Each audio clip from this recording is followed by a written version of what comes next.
Now this is something that I wish I had done. No, you won't lose that much weight. Just go, open it up, you get dressed. Really stressed, but I have so many things to do. Hello, long time no see. I'm sorry, I took a break because I got married and I moved to a new country. So hello from Singapore.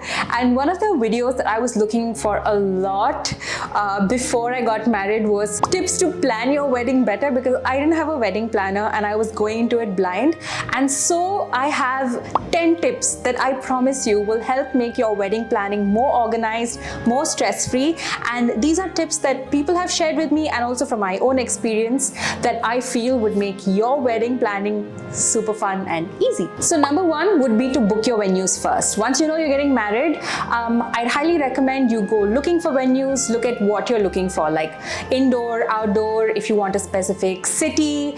Once you pick that out, book your venue at the earliest. And the reason I'm saying this is not only does it help you avoid any last minute rushing and very expensive venues, but also puts into place the entire plan for your wedding. Otherwise, what happens is if you're like, oh yeah, we're getting married sometime in September and you don't have a date yet, no one can make their bookings. You can't plan anything else about decor, food, etc. because you have to book everyone for a certain date.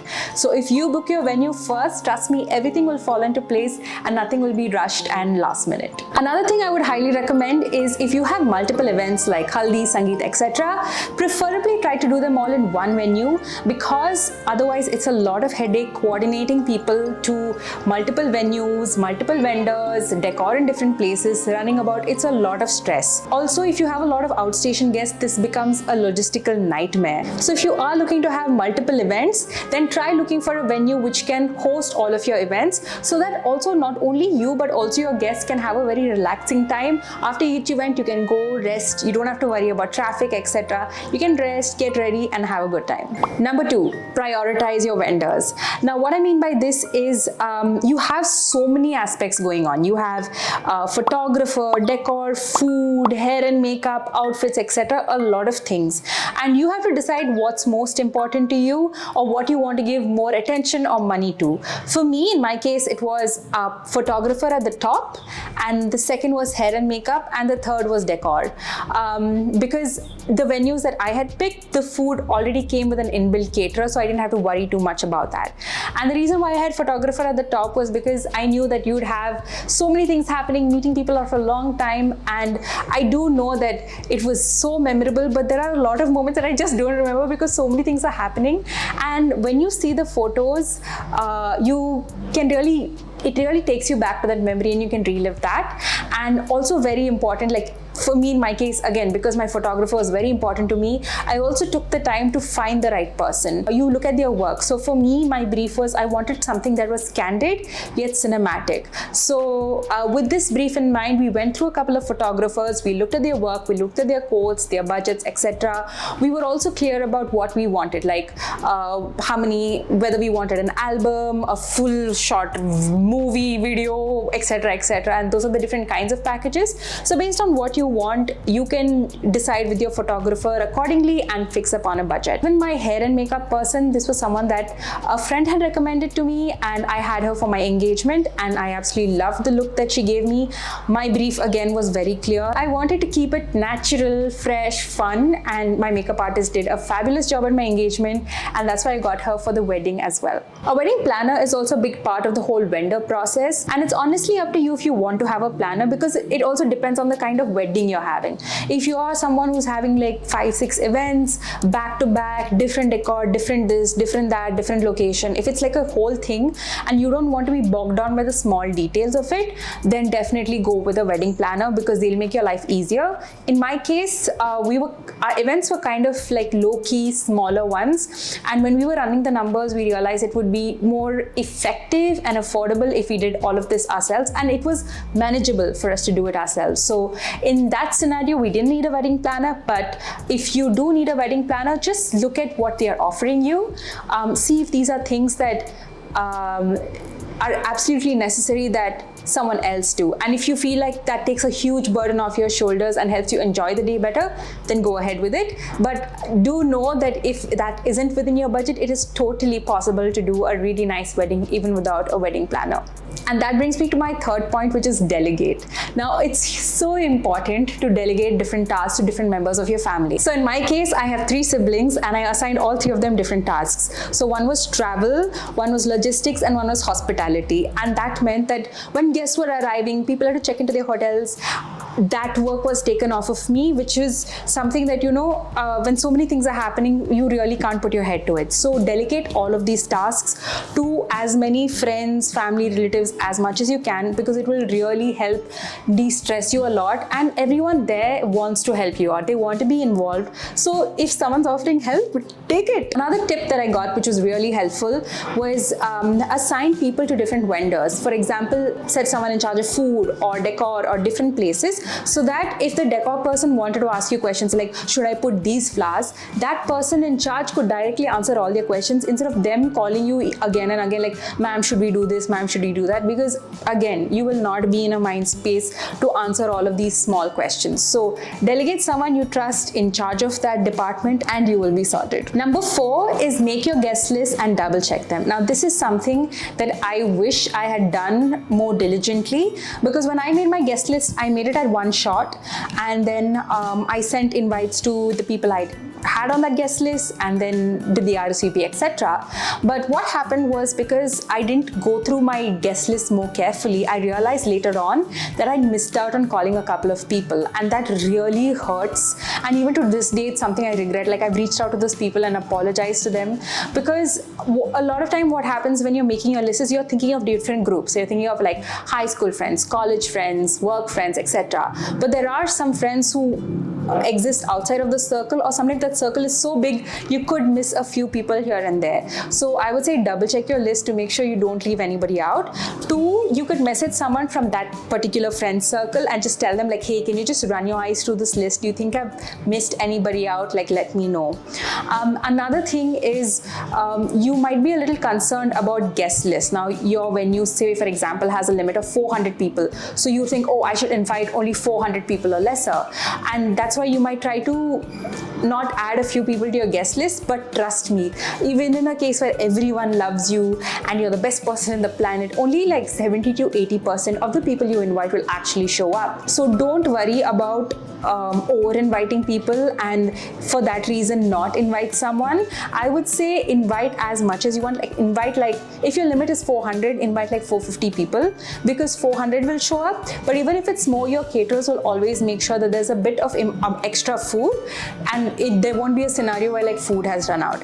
But do not under invite, because I think weddings are very special both for you and the person attending your event, and not being invited to a wedding, I think, might be very hurtful for someone. So like, I'm still like I still feel bad that I missed out on people. So don't make my mistake. Please make your guest list, double check it, get someone else to check it, and have a good time.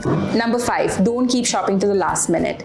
Now, I had also kept things to the last minute because I had kind of not clearly decided what I wanted to wear, and I thought if I got something stitched, I was working out at the time, so I was like, what if I lose weight and nothing will fit?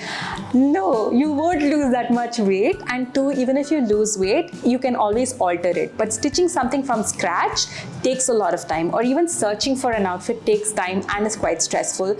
And when you are inching closer to the date of your wedding, there are so many more things that come up that you don't want to add this to your list, because this is something that could be finished off and like resolved much earlier. So keep your shopping for, I'd say, 2 months before your due date, so that even if there are any changes, if there's any alteration, etc., you have enough time to do it and you're not rushing until the last minute. I know of someone who got their outfit on the day of the wedding and it was so stressful for her. So do a little forward planning, and then that day you'll know exactly what you're wearing and then you'll be chill. Number 6 is keep a list of priorities. Now this was advice I got from one of my friends, shout out Kamla, and this was one of the best advice to remain calm during a wedding, and that is to keep a list of priorities. Now what that means is, at each event, think of 3 things that you want to go right and forget about everything else. Like for me, when I had my Christian ceremony, my main priority was to have the live streaming working well, for the sound system to be okay, and for everyone to be seated comfortably. And live stream the reason why I was so focused on it was because a lot of my family couldn't make it on that day. So I wanted them to be a part of it. And when you have a clear list of priorities, even if other chitmut things go wrong, like or something has fallen or broken or someone didn't show up, you're like, okay, I can let that go. But is the live stream working, And this also helps people who are working together to help organize your wedding to know what's very important, and that helps also focus their energy into making sure something works. So once I gave that list to people who were helping me out, they were like, okay, done, and they did a fabulous job, and I'm so happy. And honestly, you don't even remember the small things that didn't go okay, because the main things went right, you feel great. And trust me, on a day when so many things are happening and you're looking at so many things, you're meeting so many people, the last thing you want to do is to get upset about small details, because later you feel like, man, that didn't even matter, and I couldn't even enjoy the moment, So because I had this list, I was very clear, the people around me were clear, and I felt a lot calmer, like going into things. Number 7, organize your belongings. This was advice that someone from Instagram gave me, and I think it is very smart, which is if you have multiple events and you have multiple outfits, accessories, shoes, etc., keep each event's items together in one bag. So you'll have like a haldi bag, you'll have a sangeet bag, you'll have a rose bag, you'll have a engagement bag, whatever event you have, right? So the reason why this is important is that when you are getting ready, if you just have everything together in one suitcase, you'll keep opening your suitcase, pulling out things here and there, and the room that you're getting ready in becomes very messy, very chaotic. And also there are a lot of people walking in and out of the bride's room when she's getting ready. So if you have something valuable, there is a chance that it could get misplaced, then there's unnecessary stress. Whereas if you have everything in one bag, you just go, open it up, you get dressed much faster. There's no last minute delay. There's no last minute tension that you can't find one earring. None of that happens. And thank you. I don't remember who gave me this tip, but whoever gave it to me, thank you. It was a fantastic trick and made the dressing up process very easy. And in fact, I was actually ready ahead of time for all of my events. So I had enough time to relax, take photos, chill with my hair and makeup artist. So I had a nice time. Number 8, take important/family photos first. This is because your makeup will be very fresh, you will be very fresh just when you get ready. So if you want to take important photos, take them now, because later on at the end of the event you will look tired, your makeup will get a bit creasy, your hair will look a bit frizzy, and you don't really want those to be the photos that you hold on to forever, right? Also, I remember I had done a short film interview sort of thing at the end of my engagement, and it was right at the end after all the dancing and all the chilling. So their high-tech digital camera, when it zoomed in my face, I could see my makeup creasing at the side, I could see my hair frizzy, and I looked so tired,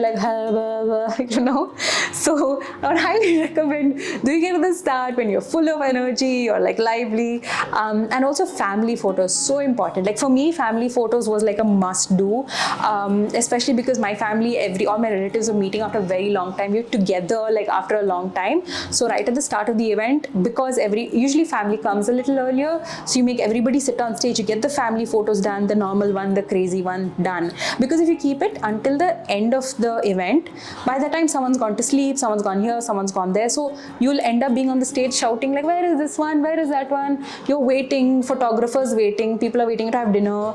It's a mess, and then you will feel at the end of the day someone was missing, and that's not a really nice feeling.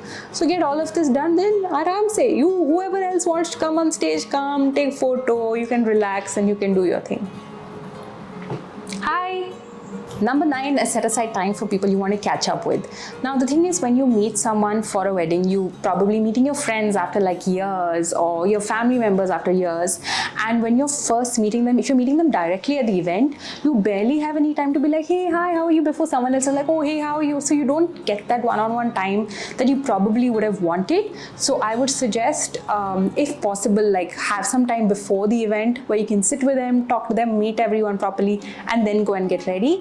Otherwise, you'll feel it was blink and a miss, especially for these people who have traveled all the way just to meet you and spend time with you.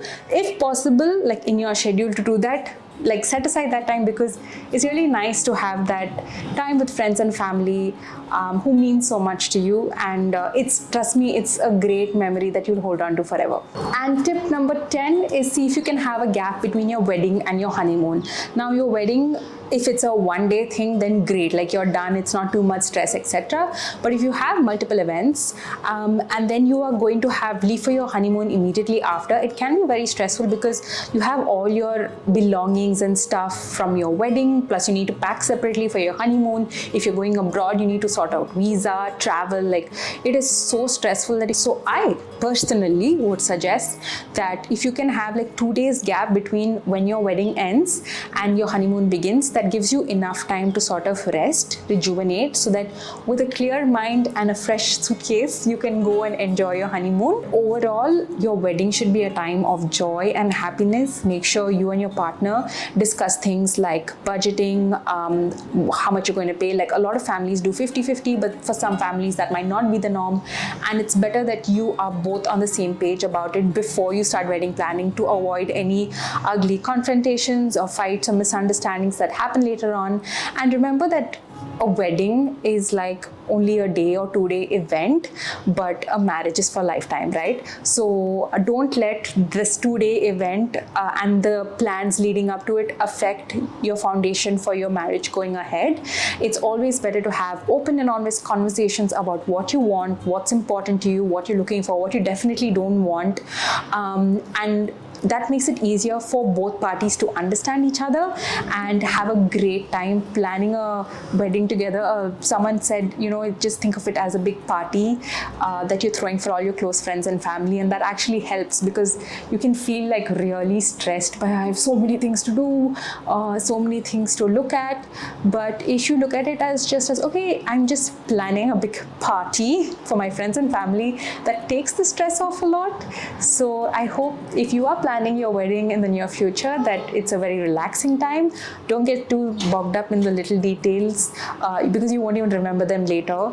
But make sure that it's a time that you enjoy, most importantly, and it's a time of love, laughter, and happily ever after. I just had to do that. Alright, if you haven't yet subscribed to my page, please do. I will be posting more regularly from now onwards. It was so nice catching up after such a long time. I will see you in the next video. Bye!